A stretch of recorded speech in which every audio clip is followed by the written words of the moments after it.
15 minutes puisque les autres n'ont pas terminé, mais comme je préfère qu'on prenne un peu de temps pour pouvoir échanger, nous démarrons tout de suite. Donc merci d'être avec nous. Je voulais vous expliquer pourquoi nous invitions Lisbonne dans ce forum des projets urbains, sachant qu'à chaque forum des projets urbains, je m'occupe d'inviter une ville européenne ou pas européenne. Par exemple, une fois on a eu Casablanca, en tout cas une ville étrangère, parce qu'il nous paraît important d'avoir des échanges avec d'autres villes, sachant que les villes apprennent les unes des autres. Et il est très important, notamment au niveau européen, d'échanger. Pour l'instant, moi, je prépare deux choses dont on va vous parler, notamment pour Barcelone. Je prépare un voyage d'études à Barcelone du 17 au 19 mai avec Innova Press. Les papiers sont distribués à l'entrée. Et un atelier projet urbain, qui est quelque chose d'un peu plus lourd, à Madrid. Ce qui est passionnant et très étonnant, c'est que Barcelone ne sait pas ce que fait Madrid et vice-versa. Et je ne sais pas à Lisbonne si vous savez ce qui se passe à Barcelone et à Madrid. Et donc je pense très important d'avoir ces échanges. Alors pourquoi est-ce qu'on invite Lisbonne? Donc, pour beaucoup de raisons. D'une part parce que c'est une capitale qui s'est mise en mouvement d'une manière très spectaculaire. Et elle illustre la capacité qu'on a vue tout à l'heure avec Alain Juppé, des édiles, des élus, à faire bouger les villes. En l'occurrence, il s'agissait de António Costa, qui a été maire de Lisbonne depuis 2007 et qui est aujourd'hui Premier ministre. Et on a vu à quel point, avec son équipe, et notamment avec Manuel Salgado, son adjoint à l'urbanisme, ils ont pu vraiment faire bouger les lignes dans une ville qui était relativement endormie, malgré des réalisations spectaculaires comme la reconstruction du Chiado qui avait brûlé et qui a été faite par Álvaro Siza. Puis, une raison qui nous paraît importante aussi pour avoir Lisbonne aujourd'hui, c'est que nous vivons partout en Europe la réduction des moyens publics. Et Lisbonne a entrepris un projet urbain très ambitieux avec des moyens très limités. Vous étiez dans une période dont vous avez l'air de vous en sortir, très bien d'ailleurs, de récession extrêmement grave de l'économie portugaise, donc des moyens publics très très limités. Et quand j'avais organisé un colloque il y a quelques années à Lisbonne, on a fait un livre, on a fait la démonstration que le projet urbain n'était pas réservé aux villes riches, au contraire, parce que justement ce sont les villes en crise qui inventent et qui se réinventent à partir notamment d'un réaménagement du territoire qui le rend attractif aux investisseurs. Donc on va voir comment Lisbonne a pu, malgré le contexte de crise grave, transformer son territoire, s'embellir, recomposer son espace public, et ceci avec une contribution des usagers assez importante. Donc un budget participatif qui représente une bonne part du budget de la ville, mais aussi avec l'accueil d'initiatives, ce qu'on verra tout à l'heure, et qui me paraît aussi à l'ordre du jour aujourd'hui, où les collectivités ne peuvent pas tout inventer, elles ont besoin de la société civile qui apporte des idées. Ici à Bordeaux, on connaît l'opération Darwin qui est célèbre partout en France et même en Europe, mais aussi l'usager peut apporter des idées passionnantes qui sont à l'œuvre dans ce territoire.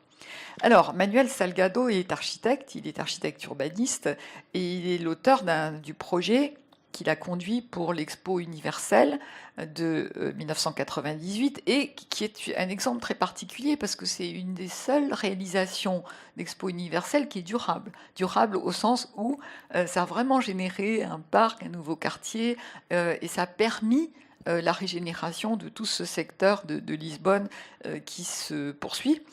Alors je raconte juste l'anecdote et après je te laisse la parole parce que j'avais beaucoup aimé la façon dont Manuel Salgado, qui était un grand architecte, abandonne son agence pour prendre cette responsabilité au sein de la ville.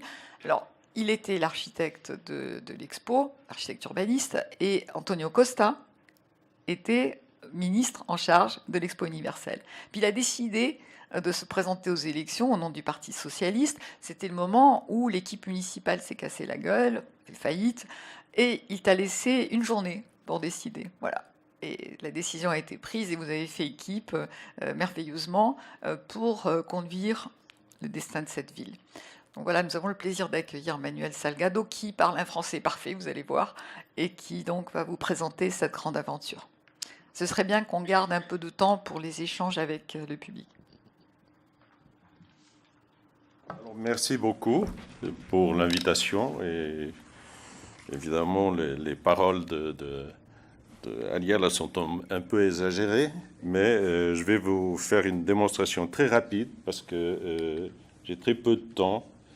Et pour vous situer, premièrement, pour ceux qui ne connaissent pas Lisbonne, Lisbonne c'est la capitale de la façade atlantique de l'Ibérie et c'est une sous-région de 12 millions d'habitants qui inclut la partie nord de l'Espagne.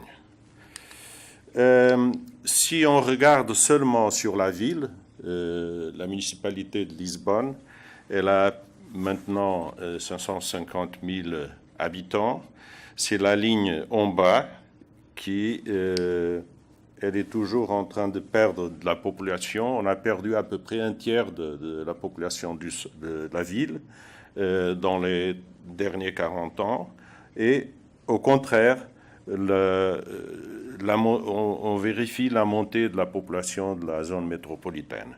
En bas, le graphique, il indique comment le centre-ville, la partie historique de la ville, a perdu des habitants entre 1960 et 2011. C'est une perte permanente et il y a beaucoup de raisons, je ne vais pas expliquer, des raisons d'éclatement urbain, de loi du loyer, beaucoup de raisons sur lesquelles on a conduit à cette situation.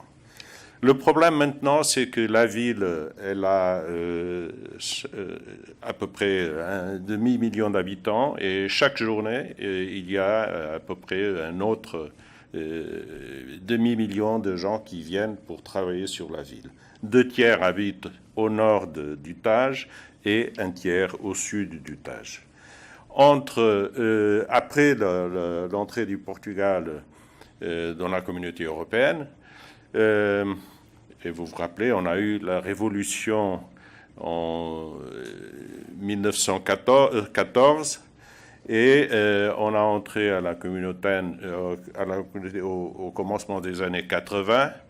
Et entre cette époque et 2005, on a fait des interventions importantes à Lisbonne, laquelle la plus importante a été l'Expo, qui maintenant, comme Ariel a expliqué, est un très important quartier de la ville. Bon, comme aussi Ariel a expliqué, on a été élu 2007, un demi-mandat, avec une toute petite majorité relative dans l'ensemble de la mairie. Nous avons une organisation qui est très différente de la vôtre. La mairie, elle a un conseil exécutif de 17 membres et à l'époque, on était 7 membres. C'était la liste la plus votée, mais quand même, on était vraiment en minorité. Alors, le maire a organisé un schéma très simple avec 3 lignes, ranger la maison, faire les petites choses qui font la différence, envisager le futur. Ranger la maison parce qu'on avait une crise de crédibilité énorme du point de vue financier, du point de vue politique, du point de vue de crédibilité vis-à-vis des acteurs de la ville. On a fait des toutes petites interventions. Premièrement, les interventions sur le belvédère qui ont été très importantes parce qu'on a surtout sur l'espace public, parce qu'on a compris que l'espace public a un rôle fondamental de réorganisation de la ville, de créer des communautés. Les kiosques, une chose qui personne ne donnait importance, mais qu'avec l'installation des kiosques, ça a permis de créer des espaces communautaires dans la ville et des toutes petites interventions sur l'espace public. Aussi les équipements écoles et crèches, parce qu'il y avait une grande... ils étaient dans un tas absolument incroyable et exactement le 5 octobre, c'est la date où on commémore l'implantation de la République et le maire, le 5 octobre 2007, il a lancé un programme, l'école nouvelle, pour réhabiliter toutes les écoles de de la municipalité. Aussi, je veux vous expliquer que s'il y avait eu une intervention forte de la mairie, avec très peu de moyens, en même temps, on a su intégrer des projets spontanés, comme ici, c'est une start-up très importante qui s'appelle El Shish Factory, et qui c'est une initiative sur laquelle la mairie n'a aucune intervention. La seule intervention, c'est laisser aller, laisser passer, ne pas mettre des problèmes. Bon, aussi on a fait des interventions stratégiques très fortes. Celle-ci, c'est une situation que je me rappelle très bien parce que j'ai beaucoup discuté ça avec le maire, on était les deux toujours ensemble, et à un certain moment, on fait ou on ne fait pas, on coupe ou on ne coupe pas, parce que cette place était le noyau de la circulation de la ville. Tout le monde qui voulait aller à ouest ou à est, il convergeait dans cette place, et c'était un grand parking. Alors, on avait l'opportunité de faire un système d'égout qui coupe les voiries pendant 6 mois. Alors on décidait, on fait ou on ne fait pas, et alors on a décidé, on va faire, et après on n'ouvre pas la circulation. Et c'est ça qu'on a fait. Et je me rappelle, le maire, il se tournait vers moi, mais nous sommes ici, c'est aussi pour rigoler. Alors si on ne peut pas s'amuser à faire ce travail, c'est mieux de partir. Et 2 ans après, on a eu les élections et on a gagné avec la majorité.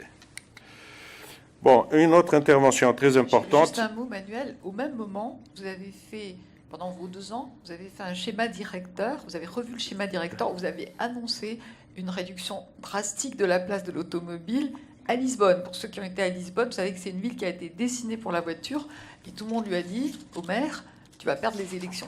Parce que faire ce que tu viens de faire sur la place et en plus annoncer que tu vas aller encore beaucoup plus loin, ça va te faire perdre les élections. Et bien, pas du tout. Donc c'est quand même, les décisions courageuses, ça peut parfois être payant. Une autre intervention stratégique très importante a été dans un quartier, Morelia, qui était un quartier très mal affamé dans la ville, prostitution, drogue et tout ça. Et on a fait la conjonction de 2 programmes. Un programme d'intervention sur l'espace public et un programme communautaire qui est financé par le budget participatif. Je l'expliquerai un peu plus en avant. Et une chose très importante, c'est que à l'époque, le maire a décidé d'installer son bureau exactement dans cette place au centre de ce quartier. Et pendant 2 ans, le maire s'est installé ici, au milieu du quartier, et il a laissé le palais de la mairie pour venir ici et être en contact permanent avec la population. Comment on a fait tout ça? Un aspect très important, le budget participatif. C'est à 5% du budget d'investissement de la mairie est réservé aux discussions. Et ce sont des projets proposés par les citoyens. Et un modèle un peu différent, c'est le modèle participatif sur les quartiers plus pauvres, qui s'appelle BIP-ZIP, et où il y a eu une conjonction de travail des citoyens avec de financement de la mairie. Un autre programme spontané qui s'appelle Rez-de-chaussée, c'est quoi? Avec la crise, il y avait beaucoup de magasins qui sont fermés et un groupe de jeunes s'est organisé. Tous les points orange sont des établissements qui ont fermé, s'est organisé pour récupérer. Il fait une négociation directe avec les propriétaires et il transforme avec des interventions très légères pour installer des commerces et créer des emplois pour les jeunes. En même temps, ça c'est le siège de la EDP, l'entreprise portugaise d'électricité, et ce qu'on a fait, évidemment, c'est un investissement privé, mais c'est d'organiser et de créer les conditions pour, dans un espace de temps très court, pouvoir bâtir cet immeuble qui est très important même du point de vue urbain, il est complètement transversable par l'intérieur, perméable dans le sens qui permet la connexion de tout le quartier. Bon, en même temps, comme Ariel a expliqué, on a préparé une vision de futur. On a fait une charte stratégique. Et là, seulement une note, en 92, la mairie de Lisbonne avait une mairie de gauche et avait fait un plan stratégique comme à Barcelone. C'est à peu près la même époque. Dans ce moment, ce qu'on a décidé, c'est ne pas faire un plan stratégique, mais une charte stratégique. C'est plutôt une vision pour le futur et comment organiser la ville dans le futur. En même temps, on a fait un plan général, le plan directeur de la ville, et ça, c'est l'idée clé de ce qu'on se proposait du point de vue stratégique. Le plan, il a cette trois idées: réutiliser, réhabiliter et régénérer, et en même temps essayer d'établir un nouveau paradigme, réhabiliter, louer, et pas la construction nouvelle, parce que la construction et l'accès à propriété a été une des raisons de l'éclatement urbain à Lisbonne. Quelle était la stratégie territoriale? On a fait un plan. Ce plan, ce n'est pas seulement un plan guide dessiné. Il a d'un côté tous les programmes sectoriels, mais en même temps, il a des programmes et de financement fait d'accord avec le plan général. Le nouveau modèle urbain, on a fait un modèle avec les centralités, la mixité, la structure verte, tout le système de transport. Et c'est un guide qui a été publié en 2012 et qui continue maintenant. Nous sommes en train de faire des petites révisions. Quelques petits projets qu'on a fait. Un projet qui est très important, c'est le projet de Lisbonne plus accessible. C'est le château, la colline du château. 4 chemins, quatre chemins différents qui utilisent des ascenseurs ou des escaliers roulantes ou un téléphérique là ou un ascenseur dans cette zone et qui permet d'arriver sur le centre, sur le château. Et ça, c'est on a profité de cet immeuble-là. Il est dans le même axe que l'entrée sur le métro et avec des ascenseurs publics, on a créé des accès. L'autre projet très important, ont été toutes les interventions sur le front rivérien. Ça, c'est la première intervention plus forte qu'on a fait après la place du commerce, celle que j'ai montrée au commencement. Celle-ci, elle a terminé il y a 1 an et demi, et c'est un grand terminal de tous les transports, une interface de tous les transports publics dans la ville, et qui fait la connexion vers le sud, à travers le Tage. Une autre qui va être inaugurée dans 2 ou 3 semaines, qui a un parking au sous-sol.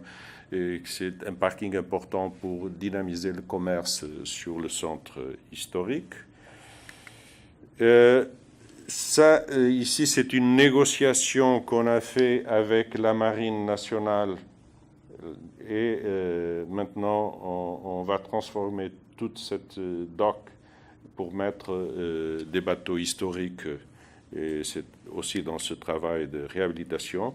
Le nouveau terminal de croisière qui a été terminé il y a 6 mois et qui, en même temps, ici, maintenant les arbres, elles sont très petites, mais ça va devenir une présence du vert très important dans toute cette front maritime. Et un dernier projet qui n'est pas encore bâti parce qu'on attend un grand système d'égout qui va traverser cette zone avec une grande pièce d'art urbain et qui va terminer ce front rivérien. Dans la partie ouest de la ville, un projet du musée des carrosses, c'est un projet de Paul Mendes da Rocha, le Pritzker brésilien. un projet de la fondation EDP, aussi dans cette zone ouest, d'Amanda Levitt, et un projet de Renzo Piano. Les immeubles, ils sont maintenant en construction, et un parc qui est déjà en train d'être planté sur le Tage, sur le berge du Tage, devant Renzo Piano. Ce système a été très important. Un autre, c'est exactement le contraire. C'est l'axe central qui va du centre-ville vers le nord. Et c'est un ensemble d'interventions. Ça, c'est le rond-point plus important, Marquês-de-Pombal, l'avenue qui va jusqu'au centre historique et qui continue vers l'aéroport. On a fait cette intervention il y a un an, ici et là. On a eu une énorme contestation à cause de l'effet du trafic. Elle était comme ça. Ça, c'était l'image avant l'intervention. Ça, c'est l'image maintenant. C'est déjà fait. Ce n'est pas un 3D, c'est réalité. Ici, c'est une autre place au centre, qui est un rond-point plein de voiries et qui va être transformé maintenant. On a fait un concours international et on va commencer les travaux la fin de cette année pour faire ce parc. Ça sont toutes les petites interventions qu'on a fait sur les espaces publics. On a appelé ça le gros un programme qui s'appelle Une place dans chaque quartier, qui sont des petites interventions où celle-ci c'est une place sous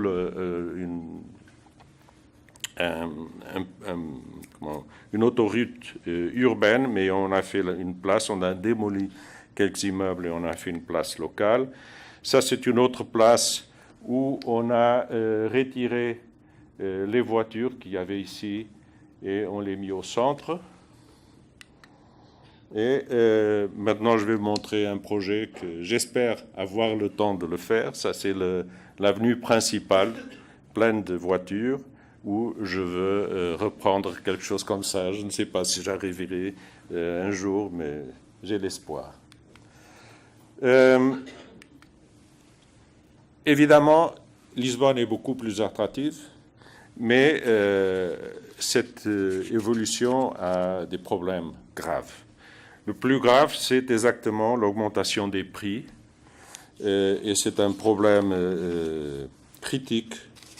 Le tourisme, il a monté d'une façon incroyable. 2013, ça sont les chiffres officiels, et je ne crois pas aux chiffres officiels. 2013, 3,8 millions de touristes, 2016, 5,6. Mais si on regarde les passagers dans l'aéroport, et l'aéroport de Lisbonne, selon ceux qui font la gestion, que c'est la compagnie française Vinci, ils disent que 80% des passagers, ils viennent pour Lisbonne. 2016, ils ont 22 millions de passagers et 2017, 26 millions. La croissance est incroyable. Et les prix, c'est ce que vous voyez. Ils ont presque doublé les prix à Lisbonne et plus que doublé dans le centre-ville. Et ça nous pose des problèmes graves de gentrification, de compétition entre les locales et les touristes. Et il faut vraiment intervenir. Ça, ici, vous pouvez voir, en bleu, c'est la croissance de chambres d'hôtel et en vert, la croissance de Airbnb. Et c'est très difficile à contrôler exactement cette situation.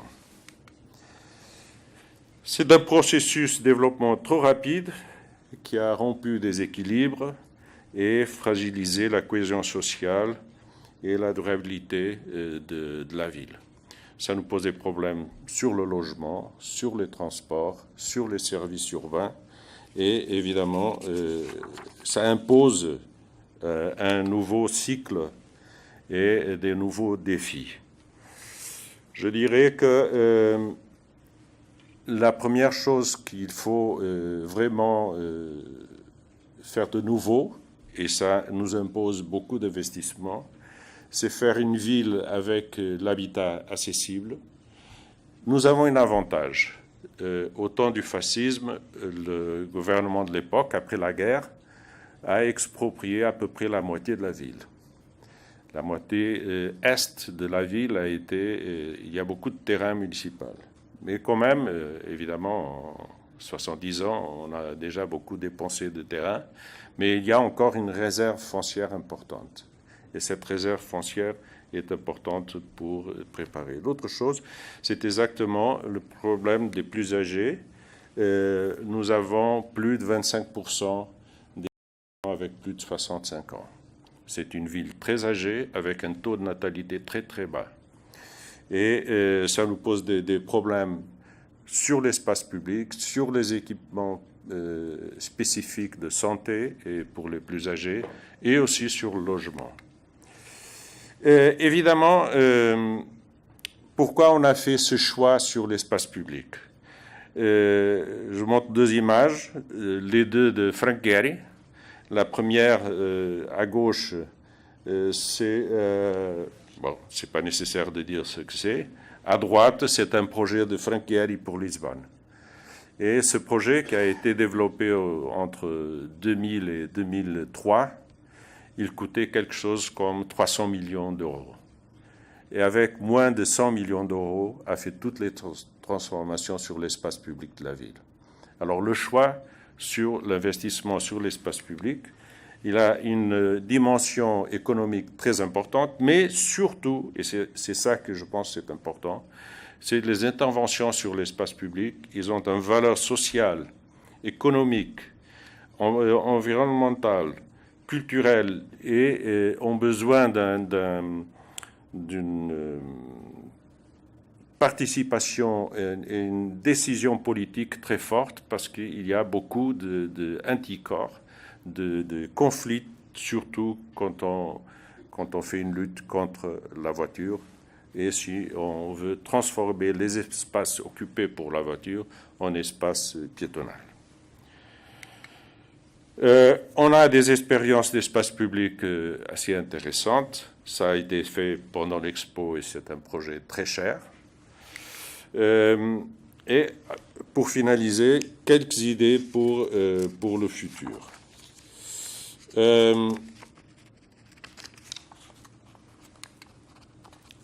Comme je l'ai expliqué, aux années 50-60, Lisbonne a été bâtie par des interventions de logements publics très importants, de très haute qualité du point de vue d'architecture.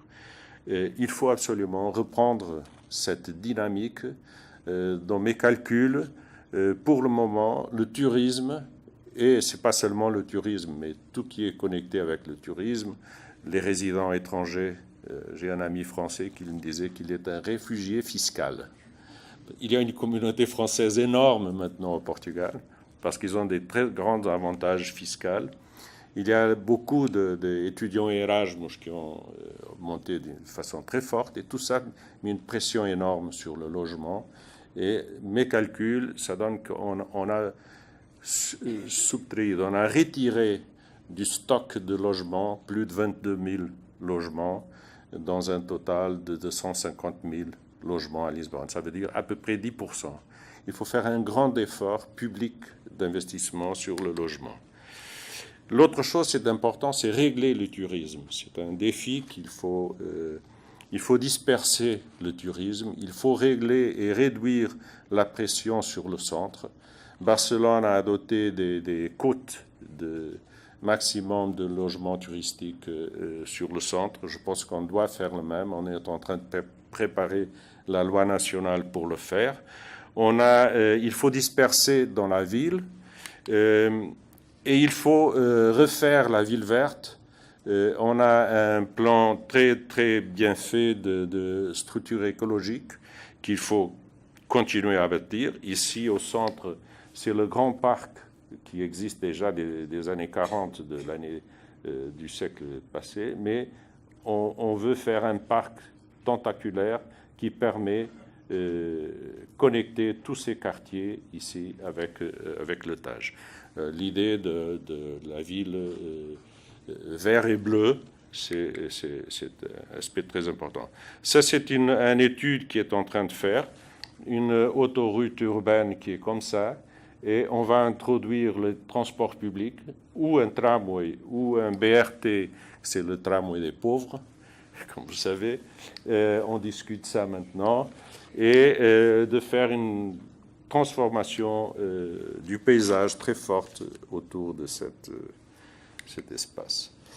L'autre idée, c'est on a au centre géométrique de la ville, qui c'est exactement ici, il y a des projets urbains très forts on a développés. On est en train de finir ici à Intercamp, c'est municipal.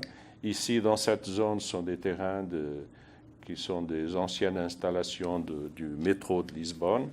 Et ici, ce sont des espaces aussi publics. Et il y a la possibilité de renforcer le Central Business District de Lisbonne avec une intervention très lourde dans cette zone. Mais c'est exactement sur la mobilité. Je dirais qu'il y a deux thèmes qui sont absolument fondamentaux. Logement accessible et mobilité. Et sur la mobilité, les chiffres chez nous sont absolument incroyables. Les chiffres, c'est quelque chose comme ça. À Barcelone, 28% du transport est individuel et le reste c'est public, bicyclette et piétonnel. À Amsterdam, si je me rappelle, les chiffres, c'est 28% à Barcelone. À Amsterdam, c'est 32%. À Paris, 38%. Et à Lisbonne, 50%. Ça, c'est le résultat d'un éclatement très fort et en même temps d'un changement de statut des gens qui achètent la voiture, parce que c'est important d'avoir une voiture. Heureusement que ça commence à changer, et ça nous pose un problème et un défi qui est absolument, à mon avis, fondamental, que c'est je pense qu'on a fini un cycle. C'est le cycle que nous sommes presque, je ne dirais pas toujours, mais on est tourné vers soi-même. Et il faut regarder sur l'aire métropolitaine. Et il y a une opportunité maintenant absolument unique. Comme Ariel a expliqué, le Premier ministre a été maire de Lisbonne. Et quand il a été maire de Lisbonne, il a fait une réforme administrative très importante. Dans la mairie de la commune de Lisbonne, il y avait 54 paroisses. C'est la structure les plus petites. Il a fait une réforme de réduire à 24. Et avec un transfert de compétences et d'argent très fort pour les structures locales.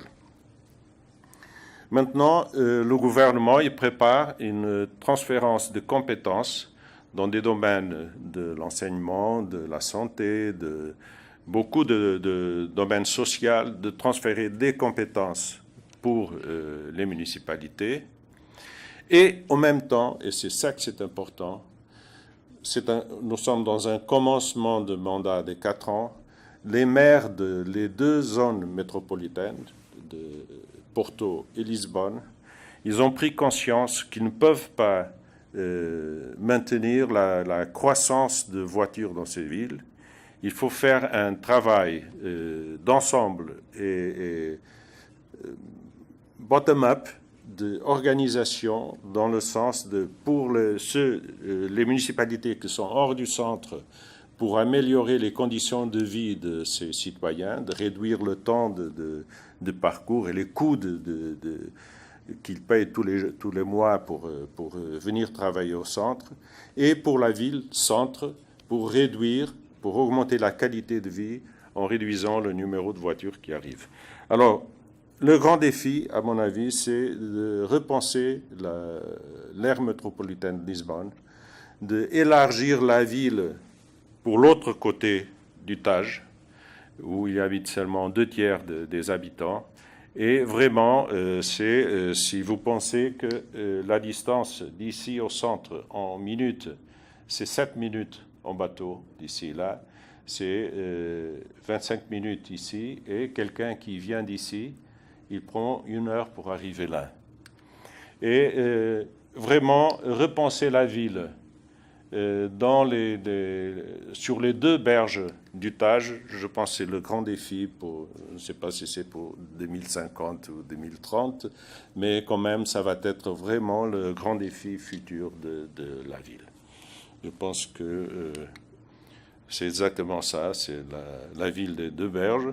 Et parce que si on fait ça, aussi, on a des conditions absolument extraordinaires qui les habitants de Lisbonne utilisent maintenant. Mes fils, qui n'ont pas mon âge évidemment, ils vont faire le surf pendant presque tous les jours au déjeuner. Ils vont à la plage faire le surf. Et si on a une ville qui est organisée comme ça, les conditions de vie, elles peuvent améliorer beaucoup.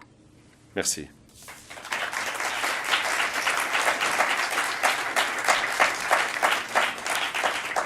Merci Manuel, je pense que tu as fait la démonstration que quand les élus sont très volontaires, quelles que soient les conditions, ils arrivent à faire des choses assez incroyables, et à condition d'avoir une véritable vision pour le territoire. Ce ne sont pas simplement des petites interventions. Et pour vous, Projet en main, c'est pas seulement du spatial, c'est aussi du social, c'est de la vie urbaine, c'est de l'échange. Et ça n'est pas simplement, c'est aussi du soft, ça me paraît très important. Juste un mot avant que vous ne puissiez poser des questions ou apporter des témoignages. Barcelone dit aujourd'hui qu'une ville peut mourir de son succès.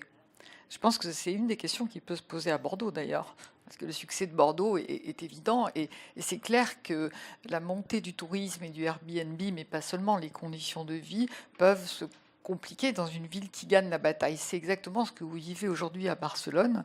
Et comment vous allez vous attaquer à ce problème de l'excès de succès de cette ville?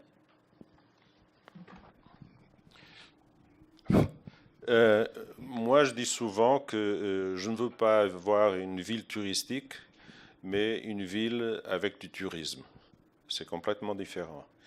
Et ce qu'on essaye, c'est exactement de réduire la pression du tourisme, disperser les points d'intérêt, mais ça c'est très difficile parce que la plupart des monuments, ils sont concentrés au centre-ville, dans la ville historique et pas dans le reste de la zone métropolitaine. Mais surtout, il faut créer des... Nous sommes en train de travailler, par exemple, je ne sais pas si vous connaissez la Fondation Gulbenkian, qui est une institution très importante sur la ville. Et ce parc nouveau que je vous ai montré, il est fait en association avec la Fondation Gulbenkian, et il est placé beaucoup plus au nord. La nouvelle foire populaire de Lisbonne est aux limites nord de la ville. Et on essaye de disperser, et ça c'est très important. Mais ça c'est en ce qui concerne le tourisme. Parce que notre pari est fait surtout sur deux aspects importants. Une ville de service. Il y a beaucoup de compagnies étrangères qui sont venues s'installer chez nous, beaucoup de compagnies françaises et d'autres, surtout anglaises, qui sont venues. Et il y a une énorme faute d'espace pour bureaux. Et on est en train de créer des nouveaux espaces pour bureaux. Ce renforcement du CBD de Lisbonne, c'est exactement avec des nouveaux espaces de bureaux, et on va faire, nous devons vendre toujours les terrains aux enchères, et on va faire maintenant, dans 3 mois ou 4 mois, la vente de terrains exprès pour bureaux, même en sachant que la valeur commerciale d'un terrain pour bureau est beaucoup plus bas que, par exemple, pour le logement ou pour le tourisme. Mais l'autre aspect qui est très, très important chez nous, c'est le problème des startups.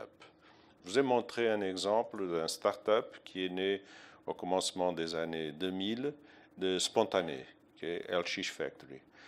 Après, dans le budget participatif, il y a eu un des budgets, le premier prix a été pour la première start-up municipale, la start-up Lisbonne.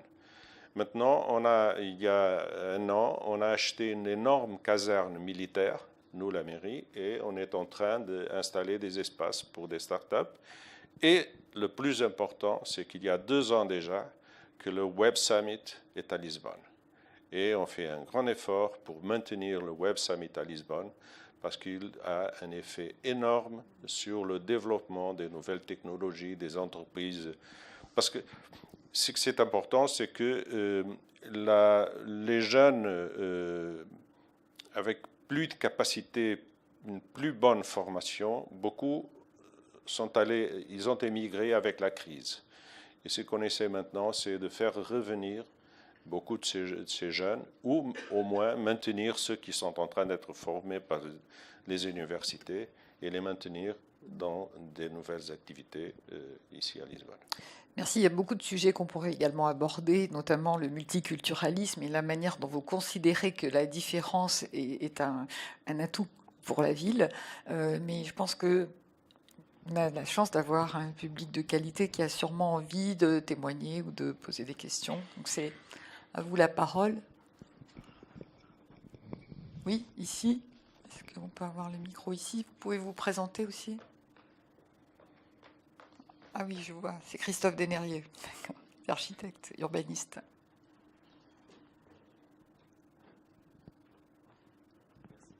Oui, donc bonjour. C'était ma question, enfin c'est une question et c'était aussi renvoyé... Et un témoignage. Oui, un témoignage par rapport à l'atelier, effectivement, qu'on était à Lisbonne. Moi, ce qui m'a intéressé, c'est que vous avez présenté aussi par rapport au centre-ville, à l'atelier, je me souviens, de dire que pour rénover aussi le centre-ville, beaucoup d'immeubles vides, et il fallait aussi leur redonner une nouvelle un peu image, qui participe aussi à donner une nouvelle identité à la ville, qu'il n'y avait plus. Vous avez fait un élément assez intéressant, c'est-à-dire que vous avez proposé à des opérateurs d'avoir des compensations, c'est-à-dire qu'ils venaient, de mémoire, j'avais ça en tête, hein, ils venaient, ils pouvaient réhabiliter certains immeubles, et puis ils pouvaient avoir une compensation un peu ailleurs dans la ville pour construire un peu plus de mètres carrés. De mémoire, j'avais en tête quelque chose comme ça. Tu parles des transferts de constructibilité, en fait. Oui, mais que ça avait permis aussi de restaurer certains immeubles en centre-ville. Et ma question rejoint par rapport aux problématiques de Airbnb, parce que j'adore aller à Lisbonne, donc j'y vais de temps en temps. Et c'est vrai que quand on va sur un site de location, il n'y a que des appartements en centre-ville, finalement, qui ne sont pas habités au quotidien. Et ma question, c'est que est-ce qu'aujourd'hui, vous avez réussi à retrouver finalement de l'habitat au quotidien en centre-ville qui ne soit pas du Airbnb par rapport à cette réhabilitation? Ça m'intéresserait parce qu'on a eu cette question-là aussi, je ne sais pas si tu te souviens, Ariella, à Amsterdam. Et ça, je trouve que c'est une question intéressante, vous l'avez un petit peu abordé, mais ça peut être intéressant de réévoquer ce sujet-là sur l'importance de faire vivre, que ce soit des personnes âgées ou des familles, en centre-ville. Bon, je pense que vous avez posé deux questions qui sont un peu différentes, mais qui vont les deux dans le même sens. Quand on a fait notre plan général, le plan directeur municipal, on a exactement pensé dans ce mécanisme de transfert d'édificabilité. Comment? Ce qu'on pensait, c'est si quelqu'un fait la réhabilitation d'un immeuble et s'il atteint certains objectifs qu'on a préétablis, on lui donne une compensation en mètres carrés qu'il peut vendre ou il peut transférer pour une construction nouvelle hors du centre. En fait, il peut vendre du COS. Il peut vendre de la capacité à construire sur un autre site. C'était aussi pour vous un moyen de sauver le patrimoine, pour qu'on ne puisse pas rajouter des étages alors que les gens avaient le droit de le faire. Exactement. Qu'est-ce qui s'est passé? Ça, ce n'était pas la seule forme d'aider la réhabilitation. Il y avait une autre, il n'y a aucune taxe sur le centre, taxe urbanistique, et on pouvait toujours profiter je ne sais pas comment, de l'espace sous le toit pour faire 150 mètres carrés de plus, et pour faire 2 appartements sur le vide dans les du combles. toit. Et en vérité, ce qui s'est passé, c'est que jusqu'à présent, la réhabilitation urbaine, elle représente à peu près 90-95% de l'intervention sur l'espace, sur le bâtiment à Lisbonne. Il n'y a pas de construction nouvelle. Alors, ce système de transférence de droits de construction, ils n'ont pas eu un effet réel parce que, comme il n'y a pas de construction nouvelle, on n'a pas utilisé pour transférer. L'autre aspect, c'est ce que vous demandez, c'est mais comment vous faisiez pour maintenir les habitants sur le centre. il y a 6 ans, on a même fait que nous n'avons pas d'argent à l'époque. Alors on a vendu certains immeubles municipaux parce qu'avec des conditions exceptionnelles, vous réhabilitez. Le programme, il s'appelait Rehabilite Primeiro, réhabiliter premier, et vous payez après. Et c'était exactement comme ça. On achetait un immeuble à la municipalité, on fait la réhabilitation et on le paye seulement après la réhabilitation. Et avec des prix très très bas. Et on pensait qu'il était utilisé par les résidents, les Portugais, les Lisbonnais. En réalité, ils sont transformés en Airbnb. Et c'est à cause de ça que maintenant, il faut absolument, à mon avis, dans le centre, hypercentre, arrêter ce mouvement. Il y a même un mouvement qui c'est maintenant et on a pris une décision arbitraire. Si on peut nous contester du point de vue juridique, parce que nous n'avons pas de support pour le faire, c'est ne pas permettre qu'un magasin sur le rez-de-chaussée peut être transformé en Airbnb. Parce qu'il y a des demandes pour faire ça. Et si on fait ça, on a une ville absolument détruite, sans commerce, sans rien. Alors, ce qu'on est en train de faire maintenant, c'est identifier tous les immeubles au centre, qui sont encore municipaux ou qui on peut acheter à bon marché, et les transformer nous-mêmes en promotion publique accessible. Je pense que c'est la seule façon de garantir que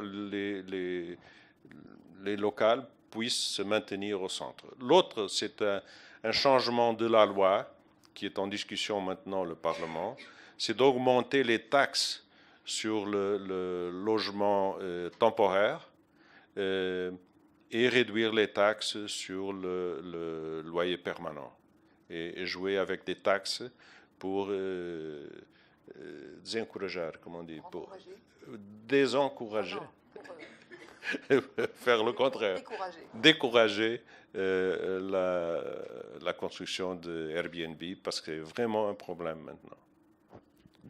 C'est une espèce de formiga branca, comment on dit ça, une fourmi blanche qui mange tout et qu'il faut faire. Et Paris a pris des dispositions contre les Airbnb. Et elles sont effectives? Je pense que ça commence à être effectif. Elles commencent à être, oui. En tout cas, il y a un groupe de travail qui s'est organisé avec Barcelone, avec d'autres villes, pour réfléchir ensemble sur ce succès excessif d'une ville. Nous sommes aussi engagés dans ce groupe. Est-ce que vous avez d'autres questions? Oui, ici? Non?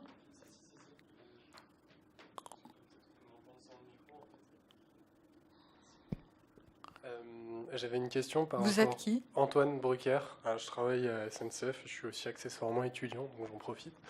J'avais une question par rapport au budget participatif et l'aspect participatif, parce que je trouve ça intéressant dans votre discours. Vous dites à la fois qu'il y avait des grosses décisions politiques et d'un autre côté qu'il faut plus de bottom-up. Du coup, je me demandais comment vous avez réussi à mixer les deux ou à faire en sorte que ce soit cohérent dans l'ensemble. Voilà. C'est une très bonne question, mais c'est pas contradictoire. Et il va vous le démontrer. Le budget participatif, il a commencé en janvier 2008. C'était exactement une des premières mesures qu'on a prises. On a réservé une partie du budget d'investissement et il fonctionne comme ça. Il y a une période où les citoyens peuvent proposer des projets.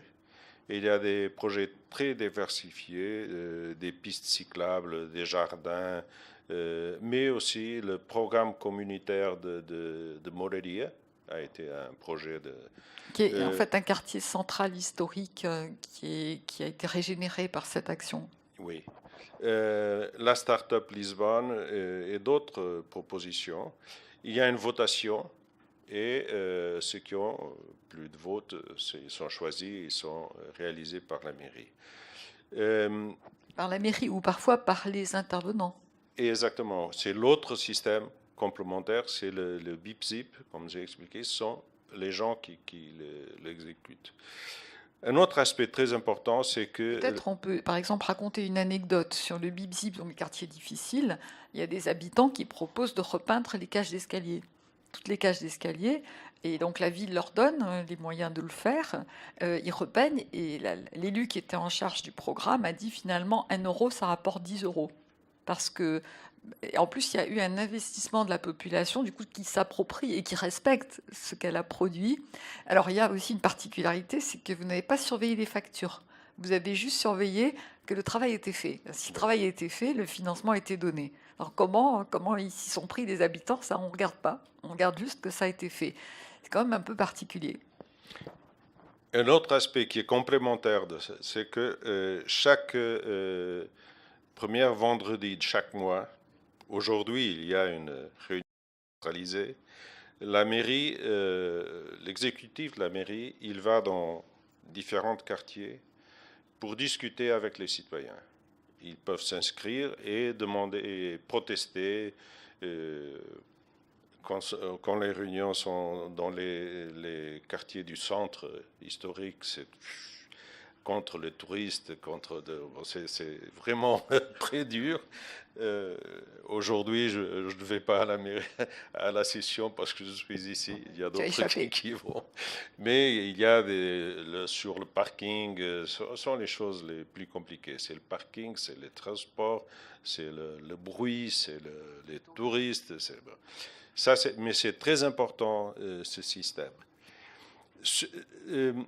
Il y a une culture de prendre, même les plans, ils sont discutés, tous les plans, la loi l'impose, mais on fait exprès avec des réunions, je vais beaucoup dans les quartiers pour discuter les différents plans et pour recevoir des critiques ou des propositions. Et ce que je vous ai raconté maintenant, de la façon dont toutes les mairies de l'aire métropolitaine de Lisbonne et de Porto aussi sont en train d'organiser pour revendiquer au gouvernement des investissements sur le système de transport public a une énorme importance. Pour vous donner une idée, nous sommes, les Portugais, le Portugal c'est un pays pauvre. Le salaire minimum chez nous, c'est 600 000 euros. C'est très peu. 60 euros, pardon.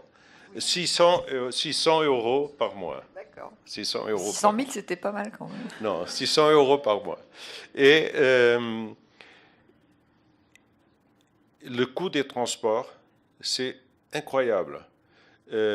Dans la couronne extérieure de Lisbonne, les gens qui se déplacent tous les jours pour venir travailler au centre, ils peuvent payer 150 euros par mois de transport, une personne.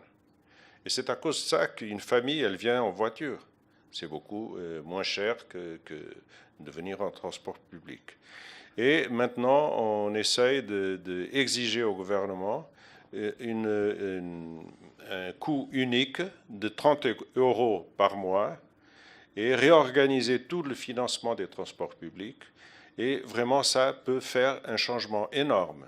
Et c'est un système qui n'est pas venu de haut en bas, mais c'est vraiment les mairies qui sont en train d'organiser pour exiger ça du gouvernement central. Alors, quand même, juste un mot pour finir de ma propre vision de Lisbonne, c'est qu'il y a une volonté publique très forte de faire la ville pour tout le monde et de bien la faire, mais à l'écoute quand même de la population d'une part, mais aussi des porteurs de projets.